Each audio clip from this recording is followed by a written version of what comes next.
오늘 봉독한 본문 18절에 보면 재물 얻을 능력을 주셨음이라 이렇게 말씀합니다. 말씀의 제목은 그래서 재물 얻을 능력입니다. 한번 따라 하십시다. 재물 얻을 능력. 옆 사람과 이렇게 얼굴을 보면서 이렇게 복을 빌어줍니다. 재물 얻을 능력을 주셨음을 마음으로 믿고 믿음으로 행함으로 큰 재물들을 얻으세요.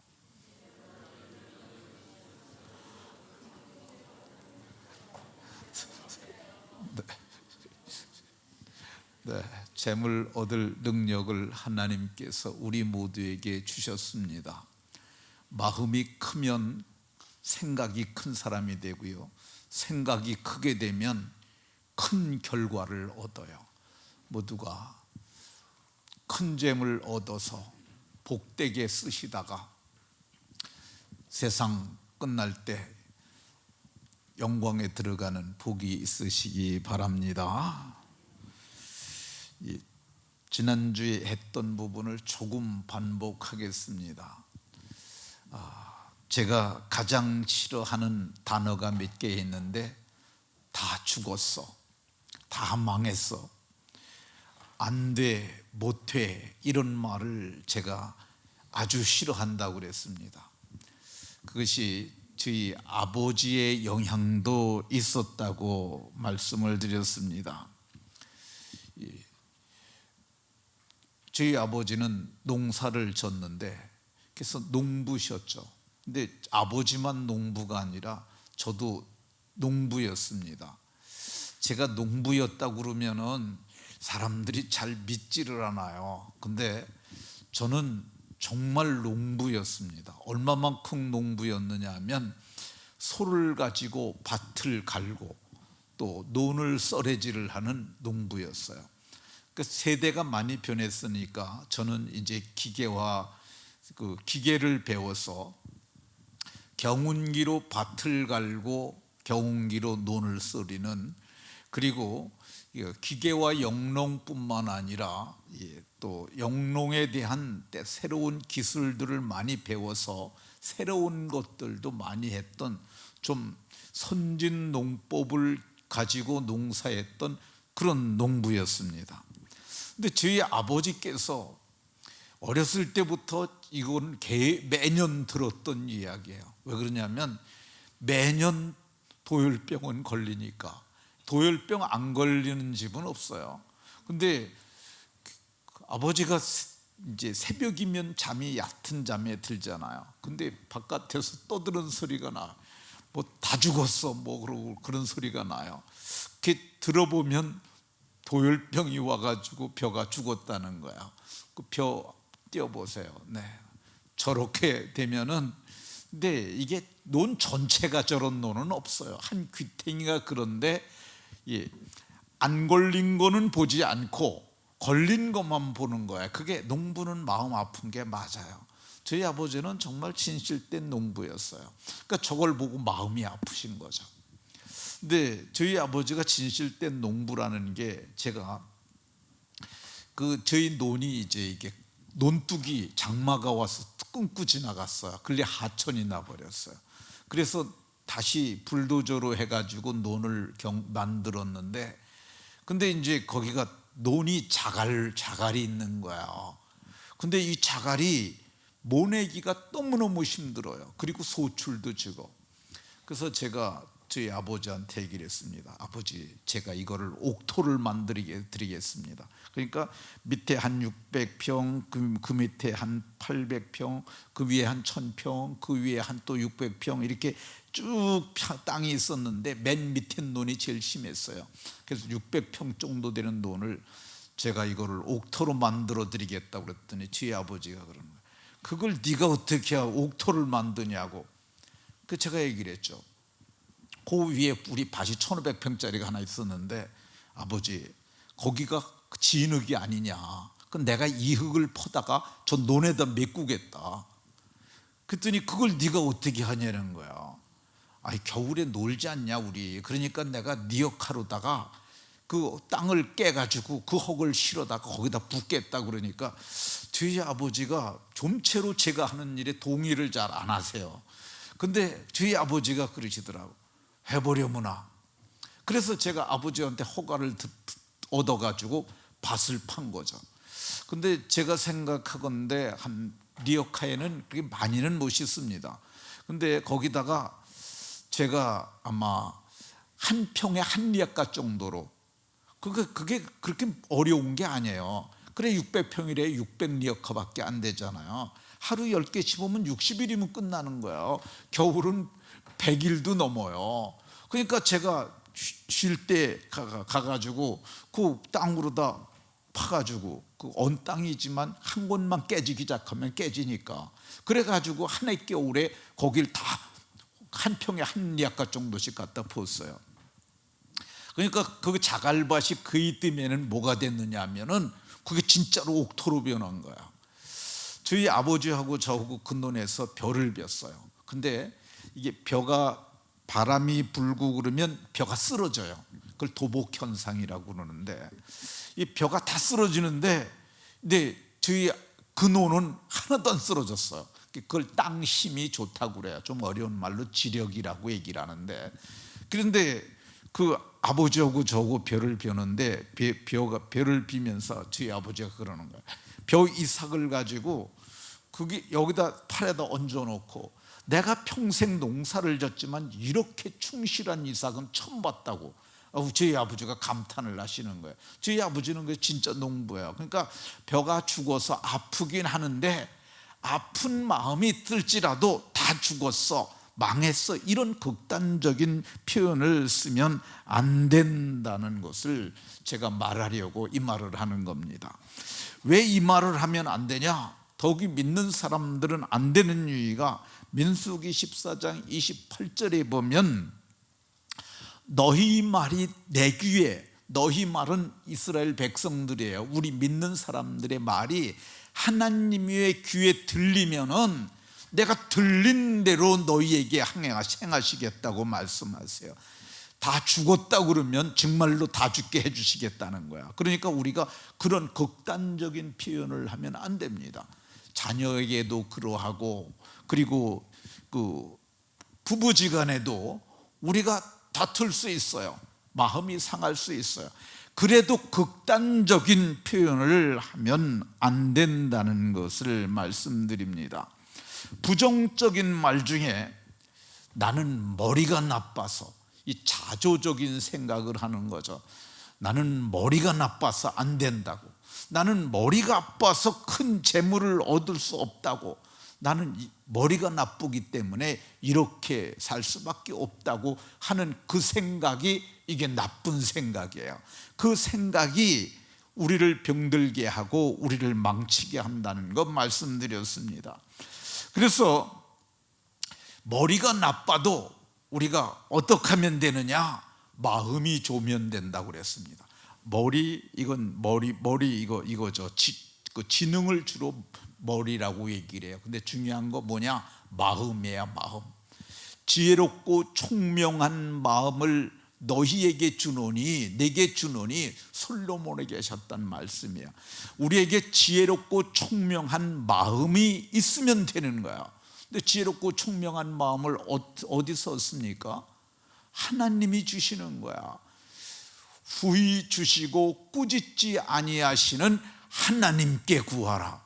그러하면 주시겠다고 말씀하셨습니다. 전에 우리 교회에 오셔서 간증하셨던 옥수수 박사 있던 김순건 박사님, 그분이 뭐라 그랬냐면 IQ가 나 105라고 얘기를 하셨어요. IQ 105. 여기 IQ 105는 넘는 사람들 많을 거예요. 지금 제 여동생 한미숙 권사가 있는데 제가 머리가 저보다 좀 난 것 같습니다. 쟤는 130은 되는 것 같아요. 제 머리 저 정도면은 김순건 목사도 박사했으니까 이분 미국에 가서 이 박사했거든요. 근데 제 정도면은 UCLA 가서 박사학위 받을 만한 거죠. 근데 문제는 뭐냐? 아니 근데 제 말고 두한이도 쟤도 머리가 명석한 아이예요. 예, 두한이도 어렸을 때부터 성경 암송대도 늘 1등하고 그랬던 아이고. 그런데 그러니까 머리가 나빠서 안 된다는 생각을 버려야 합니다. 자, 나는 부정적인 생각 중에 버려야 될 생각이 있는데 그게 뭐냐? 나는 가정 환경이 안 좋아서 배운 게 없어서, 학력이 학력이 보잘것도 없어서 나는 재물을 못 얻는다고 하는 생각들, 이거 버려야 합니다. 이 정주영 씨는 초등학교밖에 안 나왔다고 말씀드렸고요. 그리고 미국의 유명한 템플 대학교를 세운 러셀 코넬 박사는, 그는 말하기를 뭐라고 그랬느냐 하면, 백만장자 중에, 백만장자를 조사를 했는데 4043명의 백만장자가 이게 1930년대에 미국에 있었어요. 그런데 고졸이 3974명이었다고 얘기를 해요. 그러니까 98%는 다 고졸 이하였다는 거예요. 고졸 이하. 그러니까 재물하고 학력하고는 그렇게 큰 상관관계가 없어요. 그러니까 못 배워도 괜찮으니까 하나님께서 주시면 큰 재물을 얻게 될 줄로 믿으시기 바랍니다. 그래도 돈을 번다고, 그래도 재물이 뭐 미천이 있어야 하는데 난 그게 없어서 안 된다고 하는 사람들이 있습니다. 그런데 현대그룹의 시작은 이 정주영 씨의 소 한 마리로 시작이 됐습니다. 소 한 마리 판돈 그거 가지고 했는데, 근데 그게 현대그룹이 지금 이루는 것이죠. 세계에서 가장 돈이 많았던 사람, 록펠러라는 사람입니다. 근데 록펠러라는 사람이 이 세계에서 재물이 가장 많았는데, 그러니까 돈을 세는데 10의 1조를 세는데 11조를 세는 직원들이 따로 있었다고 그래요. 그러니까 11조가 수입이 워낙 많으니까 그것만 계산하는 사람들이 그렇게 많았는데, 그 사람이 제일 처음에 드린 11조는 1달러의 절반인, 그러니까 우리나라 돈으로 얘기를 하면 1달러가 1300원이면 50센트인 650원을 드렸다고 그럽니다. 우리 650원 정도는 누구나 뭐 쉽게 할 수 있잖아요. 근데 그 사람은 650원에 11조를 시작을 해가지고 세계 제일의 갑부가 됐습니다. 그러니까 재물이 없어서 못한다는 그런 생각도 버려야 합니다. 나는 몸이 약해서, 나는 장애가 있어서 뭐 이렇게 하면서 난 그러니까 안 된다고 하는 생각을 가질 수 있습니다. 미국의 슈퍼맨이라고 하는 사람이 있습니다. 이 사람 이름이 원래 크리스토퍼 리브라고 그럽니다. 우리 어렸을 적에 이제 만화 영화에도 나오고, 만화 영화에서 나왔는, 저는 만화 영화를 저런 그림을 봤는데 보니까 실제 영화에도 저게 나오더라고요. 그래서 근데 저 사람이 그 주인공이에요. 근데 슈퍼맨 이러고 가는 것 같았는데 기억 속에, 어쨌든 저 사람이 1996년도에 지금으로부터 28년 전에 말에서 낙상을 하면서 그가 목을 다칩니다. 그래가지고 목 윗부분을 제외한 전신마비가 돼요. 사람들이 그랬어요. 저 사람 인생 끝났다고, 저 사람 아무것도 할 수 없다고 그렇게 얘기를 했어요.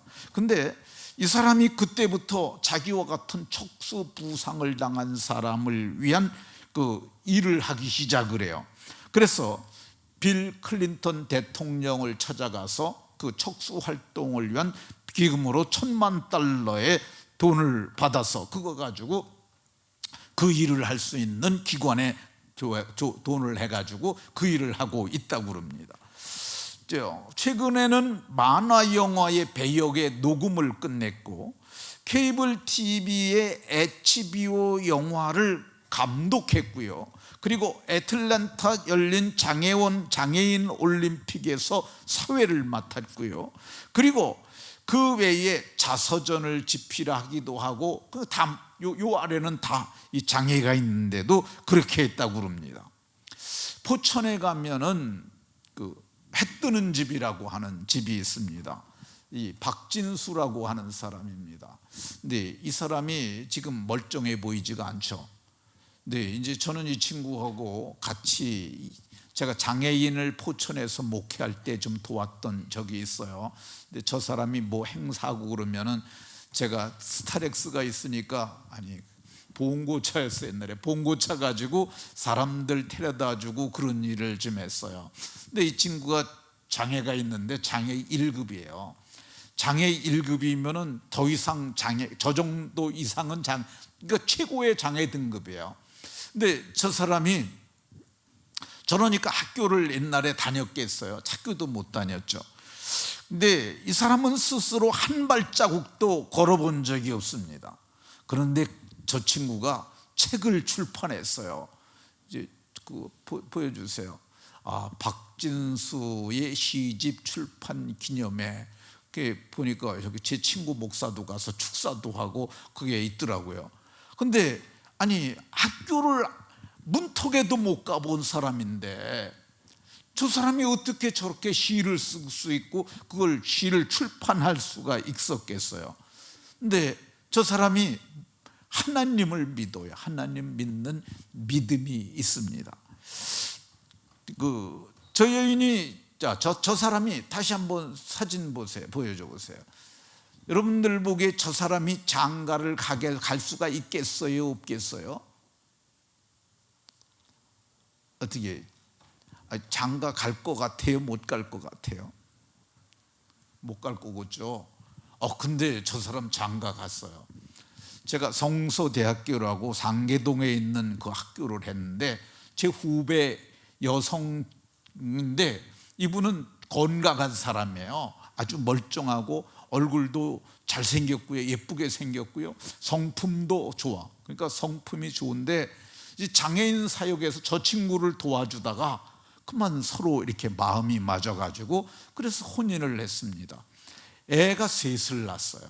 그리고 저 사람이 뭐 했냐면은 저 친구가 지금 저 해 뜨는 집이라고 하는 저걸 장애인 복지센터를 건축을 했어요. 장애인이 무슨 재산이 있겠어요? 뭐가 있겠어요? 그런데 저 장애인 사역을 위해서 저가 하나님 앞에 기도하고 그랬더니 사람들이 저와 공감을 해가지고 저에게 돈을 보내준 거예요. 그래가지고 지금도 저 사람이 원장이에요. 그러니까 장애가 있어서 못한다, 이것도 우리가 말하면 그런 말도 하면 안 됩니다. 장애가 있어도 할 수 있는 줄로 믿으시기 바랍니다. 어떤 사람들은 그래요. 나이가 많아가지고 이 나이에 뭘 하냐고 이렇게 말하는 사람들이 있는데 그런 생각하면 안 됩니다. 지금은 우리가 평균 수명이 82세가 넘어갔어요. 남자 여자 그 정도가 넘어가는 것으로 알고 있는데 오래 살잖아요.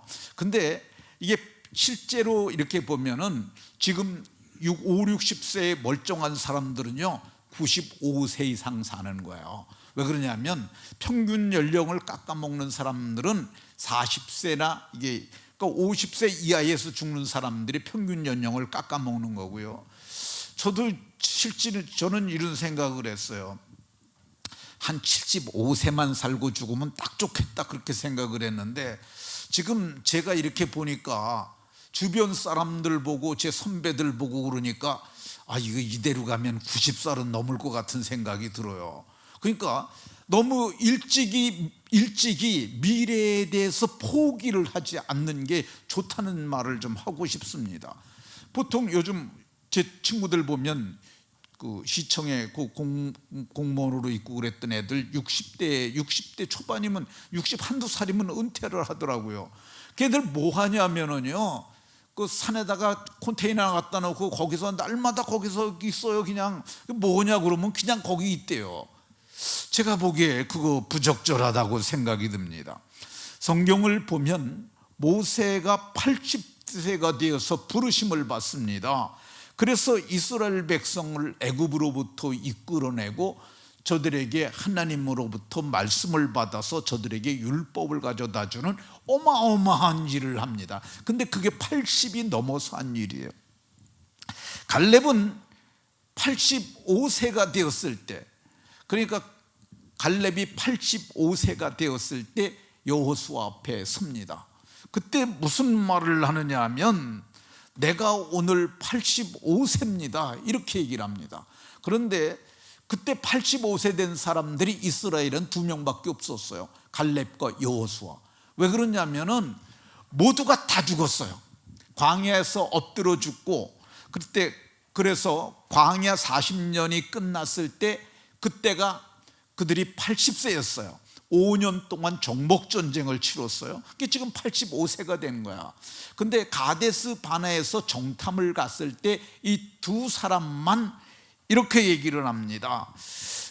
내 형제들은 백성의 간담을 높게 하였으나 나는 그렇게 생각하지 않았다는 것이에요. 그래서 그때 당신도 들었지만은 모세가 내게 약속한 그 선지를 내게 주소서 이렇게 말합니다. 그날에 여호와께서 말씀하신 이 선지를 내게 주소서. 이 여호수아가 그때 40년 전을 45년 전을 추억하는 거야. 그러면서 맞습니다. 내가 당신과 함께 그 말을 들었습니다. 그러면서 그 산지를 달라고 그러니까 이 여호수아가 그렇게 하십시오. 그래서 성경을 보면은 이 여호수아가 갈렙을 위하여 축복하고 헤브론을 주어 기업을 삼게 하매, 근데 헤브론에는 누가 있었느냐 하면 가나안 족속들이 진을 치고 있었어요. 근데 아무도 그걸 갖다 차지하겠다는 생각을 못했어요. 근데 그 사람은 85세인데 내가 이것을 전에 하나님께서 여호수아를 모세를 통하여 말씀하셨던 그 산지를 내가 이제 취하려고 하니까 이 산지를 달라고 그러는 거야. 그러니까 주어라, 당신이 그 산지를 취하시오 그랬더니 14절에 그니스 사람 여분네의 아들 갈렙이 기어 오늘까지 이르렀으니 85세가 되어가지고 그는 그 땅을 취하였다고 이렇게 말씀하고 있어요. 그가 하지 않았다면 그 산지는 그 가나안 사람들의 산지로 계속 남아 있어야 했어요. 근데 85세에 60세 이상만 손 들어보세요. 한번 60세 이상, 집사님 손 드세요. 60세 이상, 60세 이상. 예, 60세 이상, 예, 60세 이상 정신들 차리시고 손 내리시고. 네, 나 이제 그만해야지 그런 생각하지 마시고 용기를 내십시오. 이분이 85세에 그 일을 했다고 이렇게 얘기를 하잖아요. 그러니까 제가 생각하건대 80세에도 우리가 어떤 꿈을 꿀 수 있음을 얘기를 하고 있습니다. 제가 좀 싫어하는 목사님이 한 분 계세요. 네, 이 목사님을 제가 많이 싫어해요. 근데 많이 싫어하는데 이분이 생각하는 거나 이 말하는 것은 너무 훌륭해요. 그래서 제가 이분이 저한테 매일의 묵상이라는 걸 메일로 보내주세요. 근데 다른 건 다 주어도 그분 건 꼭 읽어요. 근데 그분이 누구냐면 김진홍 목사입니다. 여기 두레 교회라고 이제 지금 이제 동두천시 광암동에 그게 있어요. 광암동에. 근데 이분이 70세가 돼서 정년을 마칩니다. 그리고 정년이 돼 갖고 그분이 거기를 와요. 그러니까 여기저기 산지를 다니면서, 그러니까 그분은 미래에 대한 계획이 있었던 거예요. 그래서 그 계획을 가지고 다니다가 거기를 발견합니다. 그리고 거기에다 컨테이너 하나를 갖다 놓고 일주일을 금식을 해요.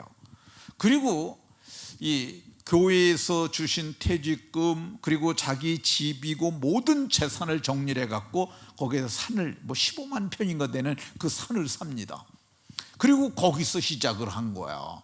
예, 거기가 지금 얼마만큼 커졌냐면 공장이 뭐 3개가 있고 대안학교가 있고 그리고 거기에다가 집을 져갖고 굉장히 많은 사람들이 거주하고 있고, 그런데 이분이 지금 이제 70세에 시작해서 지금 82세가 됐어. 근데 82세에 매일 오니까요, 제가 매일 보니까, 근데 그분이 또 다른 프로젝트 하나를 세웠어요. 근데 그게 지금까지 다 했던 것보다 더 커요. 근데 그게 뭐냐면은 거기에다가 이제 제목이 그런 거야. 행복한 무슨 마을 해가지고 하는 건데, 마을을 하나 세우는 거야. 그러니까 노인 주택을 짓는데, 제가 이게 갑자기 지금 말하는 거라서 그건 없는데, 그러니까 지금 저기 설악산 같은 데 가보면 리조트 큰 거 있잖아요. 이렇게 어마어마하게 큰 것들, 그런 건물을 지금 하나 거기 짓고 있어요. 260세대인가 그렇게 되는 어마어마한 걸 짓고 있어요. 그게 그분이 그러는 거예요. 내가 지금 82세인데 앞으로 내가 10년은 더 할 수 있을 것 같다고, 92세까지 하고 다음 세대에게 물려주겠다고 얘기를 하고 있습니다. 그분의 아들이 코넬 대학을 나왔는데, 그분이 이제 우리 이거를 물려받을 사람들이, 물려서 대를 이어서 할 사람들이 그거면서 같이 여러 분야에서 여러 사람들이 하는데, 그 주로 노인을 위한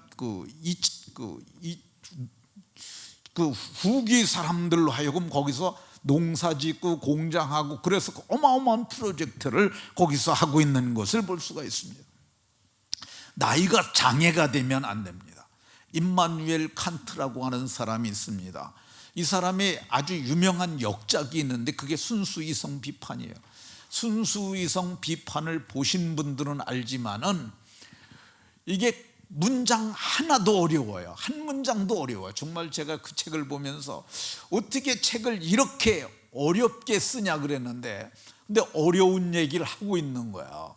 제가 그분의 책을 좀 읽었어요. 근데 읽고 나면은 남는 게 하나도 없어요. 기억이 안 되는 거예요. 근데 분명한 논리를 가지고 이분이 얘기를 해요. 근데 이거 몇 살에 썼냐? 그가 74세에 이거를 탈고를 했다고 그럽니다. 이 작곡가 베르디는 85세에 아베 마리아라고 하는 이게 아주 유명한 대작을 작곡을 했고요. 괴테는 80세에 파우스트를 완성했고, 미켈란젤로라고 하는 이 대단한 사람은 베드로 대성당을 천지창조를 이 천장에 있는 건데 60세부터 저거는 이 천장인데, 천장이니까 그 밑에 이렇게 아시바 메고 쭉 올라가지 않았겠어요? 근데 천장이니까 이루고 한 거죠. 60세부터 시작을 한 거예요. 그리고 그가 85세의 최후의 심판, 이거 최후의 심판도 어디 있는 거냐면 베드로 대성당에 있는데, 이 그림을 다 60세 이후에 한 거고요. 그래서 그가 85세의 베드로 대성당의 공사 감독을 85세까지 하고, 그리고 세상을 끝냈다고 그럽니다. 과거에 우리나라에도 유명한 사람 한 분 계십니다. 80이 넘어서 소떼를 이끌고 북한을 가셨던 분이 있습니다. 젊은 세대들은 잘 모를 수 있는데, 이분이 정주영이라고 하는 현대를 창업하신 분이세요. 우리는 저거 다 봤잖아요. 그렇죠? 나이 드신 세대들은 저거 못 보셨어요? 권사님 저거 봤잖아, 그죠? 차로다 몇 대냐면 현대에서 생산한 현대 트럭 100대에다가 소를 몇 마리 실었느냐? 1001마리를 실었어요. 그래서 이게 100대를 내다 싣고 가서 이 100대를 가지고 이제 트럭을 가지고 다 가져가서 트럭째 줬어요. 북한에다 트럭을 주고, 트럭 100대를 주고, 소도 주고, 올 적에는 운전수들만 내려와서 온 것으로 이렇게 알고 있는데, 이게 얼마나 80이 넘어서 이런 일들이에요. 그러니까 우리가 나이가 많아서 못한다 이렇게 하면 안 됩니다. 우리는 어떤 환경과 처지에 있을지라도 오늘 18절에 계신 말씀대로 재물 얻을 능력을 주셨다. 네게, 이게 그냥 이스라엘을 통칭해서 하는 말이 아니라 내게 재물 얻을 능력을 주셨다. 이거 네 개를 우리는 읽을 때 어떻게 해야 되느냐? 그는 하나님의, 그가 하나님이 누구에게? 내게 재물 얻을 능력을 주셨습니다. 한번 따라 하십시다. 하나님이 내게 재물 얻을 능력을 주셨다. 예, 이걸 믿어야 합니다. 지금은 큰 재물을 얻은 분이 있는데 김용태라고 하는 분이십니다. 근데 이분이 7살 울진에서 태어났어요. 울진은 어디냐면요, 강원도 아주 저쪽에 삼척이 있는 데인데, 우리는 옛날에 울진하면 생각나는 게 울진 삼척에 제 무장공비가 출연해가지고, 그래서 울진 삼척하면 무장공비가 생각나는 동네예요. 근데 이분이 울진에서 태어났는데 형제는 많은데, 아주 마지예요, 마지. 형제는 많은데 이게 너무 가난한 거예요. 근데 어느 날 여동생이 자고 일어났는데 경기를 하는 거야. 근데 막 이렇게 막 이게 죽을 몸부림을 치다가, 그리고 몸이 멎었어요.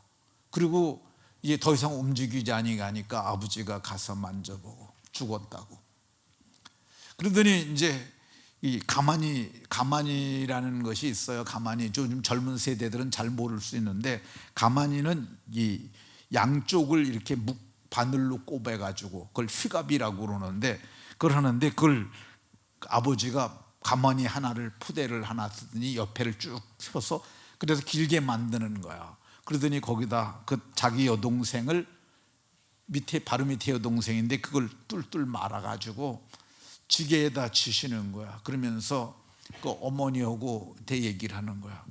가까운 데 묻으면은 눈에 밟히니까 멀리 가서 묻겠다고. 그러면서 그 아이를 지고 가는 거야. 아무도 오지 말라고 혼자 지고 올라가는데 아버지가 얘기를 하는 거야. 콩밭에 뭐 새가 오니까 너 거기서 깡통 가지고 두들기면서 새 쫓으라고.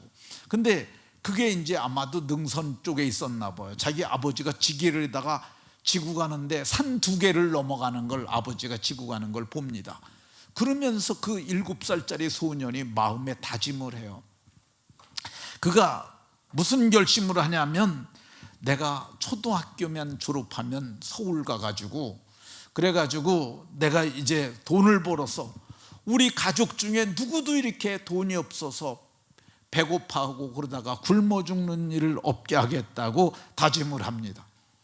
그리고 이 김용태라는 소년이 이제 13살이 돼서 초등학교를 마쳐요.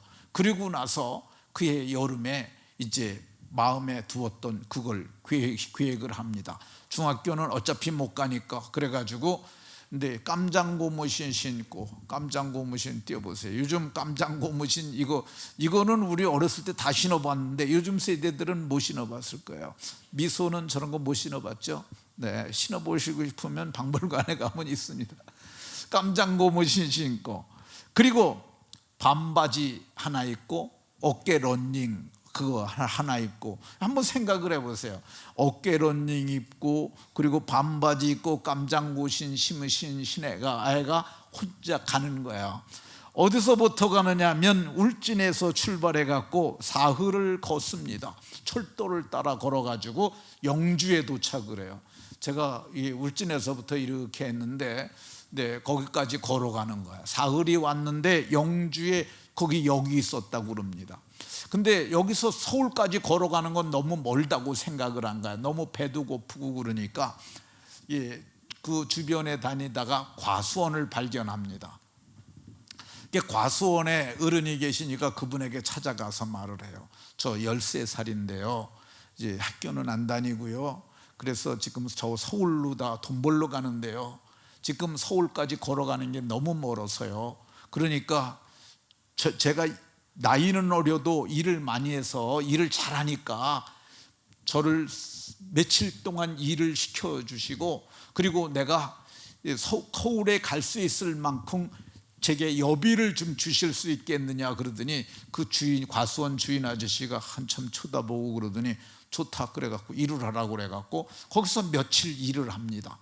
그래서 570원을 받아요. 이게 570원이 오늘날에는 아마 한 5만 7천 원 정도로 봐야 됩니다. 570원을 받아가지고 그 돈을 가지고 그가 출발을 해서 갑니다. 그래서 마침내 기차를 타고 서울에 돌아가가지고 수세미 공장을 비롯해서 뭐 여러 가지 하다가 지금 현재는 어떻게 됐냐? 현재 모습을 한번 보시겠습니다. 13살에 집 나가 별의별 기적, 예은 화장품 사장이 되기까지 적어 있는데, 제가 저걸 보면서 제가 좀 이거 유튜브 같은 거 보잖아요. 근데 제가 주일날 마치고 가가지고 그냥 자고 싶은데 그냥 자게 되면 건강에 안 좋더라고. 그래서 자전거를 하나 사다 놓고, 자전거가 뭐 10,000원씩 주면 요즘 많습니다. 여러분들도 이거 사셔도 돼요. 거실에다가 갖다 놓고, 실내 자전거예요. 근데 거기서 자전거 타면서 유튜브를 보는데, 제가 다른 것들은 그냥 쭉 좀 보다가 좀 땡기고 해서 뭐 저게 1시간 25분짜리인데 그렇게 길게 안 봐요. 저 1시간 25분 정도면 그래서 20분 정도면 다 보는데, 근데 저거는 처음부터 저분의 이게 사연이 너무 절절하고 그래서 아주 처음부터 끝까지 저 양반 얘기를 다 봤어요. 근데 저분이, 그래서 제가 거의 감동이 돼가지고 그 이튿날 아침에 제가 그 예은 화장품 전화하니 찾으니까 서울에 예은 화장품 나오더라고요, 사이트가. 그래갖고 거기에 전화했더니 직원이 받아요. 근데 제가 한 10시쯤 했는데 그 사장님 아직 안 나오셨다고. 그래서 제가 얘기를 했어요. 우리 교회 와서 한번 집회를 해 주실 수 있는가 했더니 그분이 오후에 전화를 했어요. 그래가지고 했는데 1년이 스케줄이 있다는 거야. 그래서 우리는 그러면은 2시에 예배되면 2시도 되고 저녁 7시도 되니까 아무 때나 그러면 좀 와서 해주시면 좋겠다 그랬더니 그분이 그러는 거야. 내가 그러면 가까우니까 어느 교회가 취소가 되면은 그분이 그럼 오시겠다. 그래서 당회원들과 얘기를 해가지고 저분을 모시기로 했는데 어느 교회가 우리를 위해서 빠져줬어요. 그래서 5월 달에 오십니다. 어쨌든 재물 얻을 능력을 하나님께서 주셨어요. 모두가 재물 얻을 능력을 하나님이 주셨음을 믿고 큰 재물을 얻어서 모두가 유력한 분들이 다 되시기를 바랍니다. 예수님 믿고 3대가 됐으면 우리 교회에서도 제가 보기에 큰 재벌은 아니더라도, 그래도 그렇잖아요. 뭐 조단위의 재벌은 아니더라도 100억, 뭐 500억 정도, 1,000억도 괜찮다고 생각이 들어요. 그 정도는 우리 교회도 몇 명이 있어야 되지 않을까. 전 좀 마음이 좀 아쉽습니다. 아니, 예수님을 믿는데 우리 생업이 돈 버는 거잖아요. 아니, 많이들 좀 벌어야지. 그래야 많이 쓰고 그러잖아요. 왜 조금씩들 봅니까? 그러니까 여러분들 마음을 넓히세요. 그러니까 조금 벌려고 그러지 말고 하나님 내게 큰 재물 주세요라고 이렇게 마음을 크게 하심으로 큰 재물 얻어서 복 있게 살다 영광에 들어가는 복이 모두에게 있으시기를 예수 그리스도의 이름으로 축원합니다.